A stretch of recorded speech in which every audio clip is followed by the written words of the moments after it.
వీని కండ్లను తెరవమని ఎలీషా ప్రార్థన చేయగా యెహోవా ఆ పనివాని కండ్లు తెరవజేసెను కనుక వాడు ఎలీషా చుట్టూను పర్వతము అగ్ని గుర్రముల చేత రథముల చేతను నిండి ఉండుట చూచెను కదా.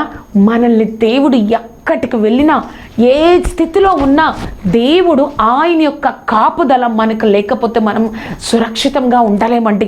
మనల్ని ముందు వెనక దేవుడు ఆవరించి ఉన్నారు. ఆయన చెయ్యి మన మీద ఉంచి ఉన్నారు. 139వ కీర్తన 5వ వచనాన్ని జ్ఞాపకం చేసుకోనండి.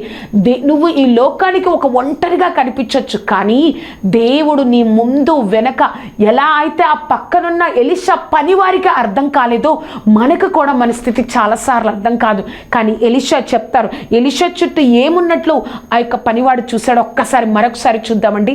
6:17 వచనం. ఆ పనివాని కళ్ళు తెరవజేసెను గనుక వాడు ఎలీషా చుట్టూను పర్వతము